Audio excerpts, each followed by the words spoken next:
مہینے کا ہم استقبال کر سکیں شایان شان طور پر، اور اس کے فرائض و واجبات کو ادا کر سکیں، اللہ کی عبادت کر سکیں اور اپنے دل کو صاف کر سکیں۔ رمضان کا مہینہ بے حد برکتوں والا، رحمتوں والا، مغفرتوں والا مہینہ ہے۔ آج بدایوں میں 29 شعبان ہے، انشاءاللہ مغرب کے بعد رمضان کا چاند دیکھا جائے گا، اور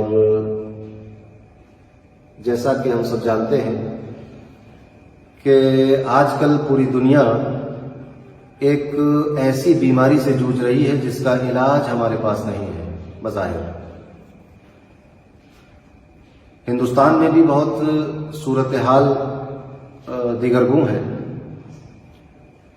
احتیاطی تدابیر بتائی گئی ہیں، اسی کے ذریعے اس مرض سے بچا جا سکتا ہے، اور ہر طرح سے کوشش کی جا رہی ہے کہ اس بیماری کو بڑھنے سے روکا جائے۔ اسی دوران رمضان کا مبارک مہینہ بھی آ گیا۔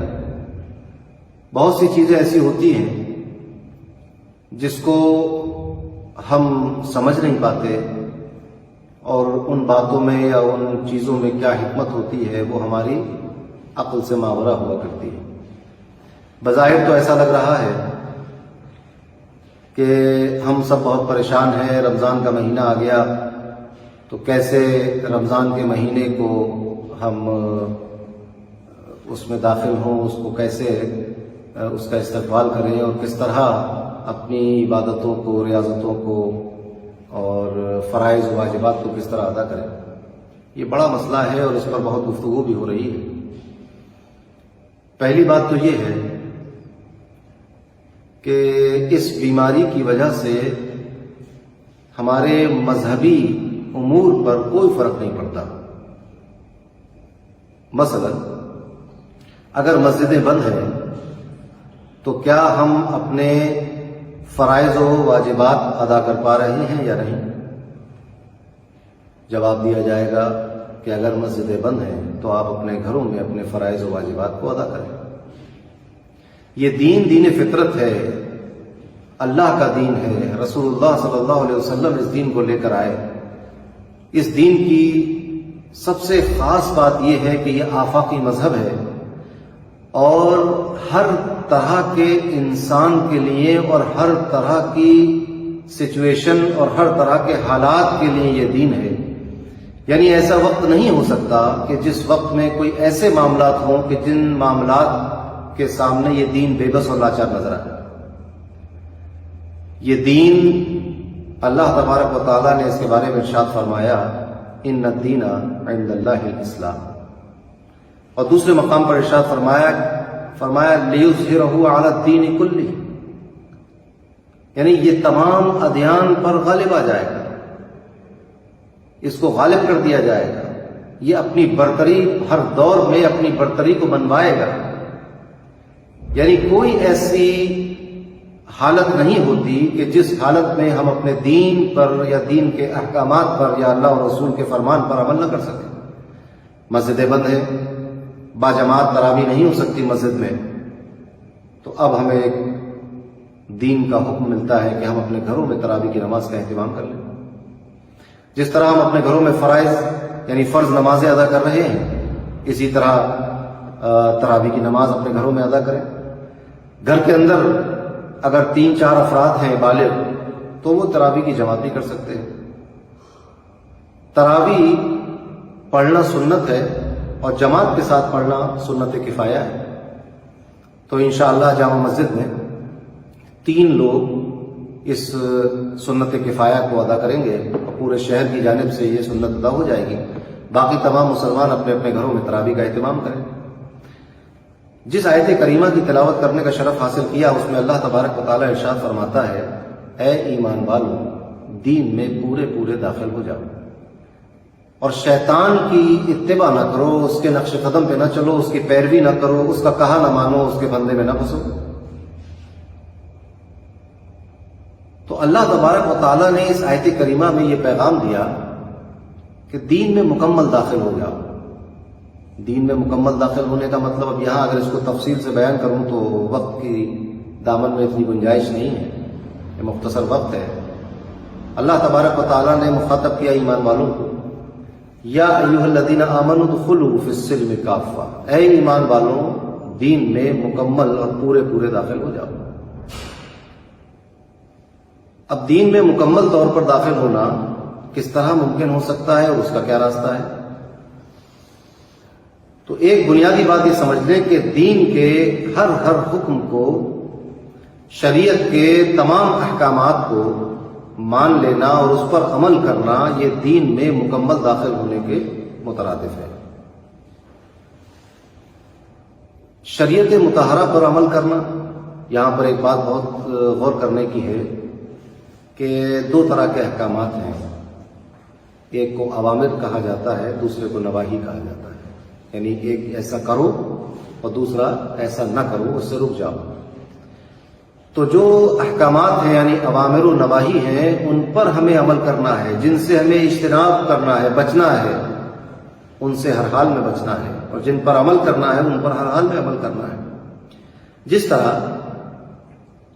اگر کسی شخص کو عذر شرعی ہو کہ وہ کھڑا نہیں ہو سکتا تو وہ بیٹھ کر نماز پڑھے، اگر کسی کو عذر شرعی ہے کہ وہ رکوع نہیں کر سکتا تو وہ اشارے سے رکوع کر سکتا ہے، اشارے سے سجدہ کر سکتا ہے، یعنی نماز ادا کر سکتا ہے۔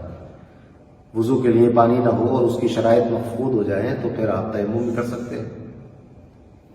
یعنی کسی بھی حال میں آپ اپنے دین سے الگ نہیں محسوس کریں گے اپنے آپ کو، اور جب آپ دین سے الگ نہیں ہوئے تو پھر آپ اللہ سے بھی دور نہیں جا سکتے، کیونکہ دین اللہ تک پہنچنے کا ذریعہ ہے۔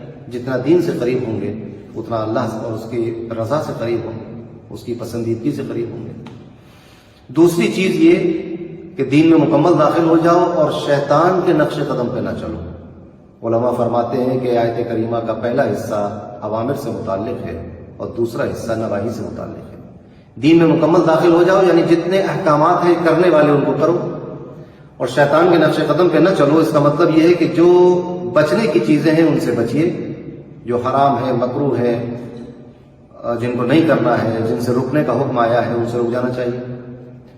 اب رمضان شریف کا مہینہ ہمارے سامنے ہے، ہم بالکل رمضان کے سامنے کھڑے ہوئے ہیں، یہ ایک مہمان ہے ہمارے پاس، تو اس کا استقبال کیسے کریں اور اس میں ہم اپنے دین پر کس طرح چلیں اور کس طرح اللہ تبارک و تعالیٰ کی پسندیدگی کو اور اس کی مغفرت کو اور اس کی رضا کو حاصل کریں۔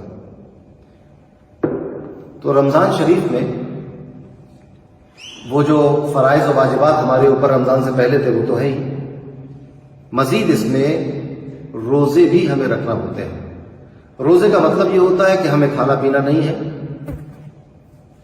اور یعنی جب سے روزہ شروع ہوا صبح کے وقت سے، جیسے ہی فجر کا وقت شروع ہوگا، سحری کا وقت ختم ہوا، روزہ شروع ہو گیا، اور مغرب کے وقت تک روزہ رہتا ہے، پھر اس کے بعد افطار کر لیا جاتا ہے۔ تو صرف کھانے پینے سے رک جانا یہ بھی ایک روزہ ہے، کھانے پینے کے ساتھ ساتھ اور بھی بہت سی بری باتوں سے رک جانا یہ بھی ایک اعلیٰ درجہ ہے روزے کا۔ کھانے پینے سے بھی رکے، بری باتوں سے بھی رکے، اور اس کے ساتھ ساتھ نیکیاں بھی کرتے رہے، عبادت میں مصروف رہے، یہ اور اعلیٰ درجہ ہے روزے دار کے لیے۔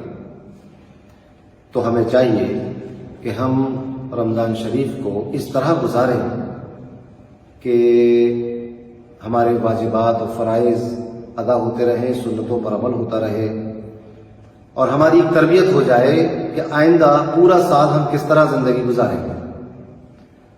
اور اگر ہم نے اس طرح سے رمضان شریف گزار لیا، ایک تربیت ہو گئی اس میں ہماری، ہم نے اوامر و نواہی پر پوری توجہ کے ساتھ، پوری دل جمعی کے ساتھ عمل کیا، تو پھر انشاءاللہ تبارک و تعالی مغفرت، رحمتیں، اللہ تبارک و تعالیٰ کی پسندیدگی تو بہانہ تلاش کرتی ہیں۔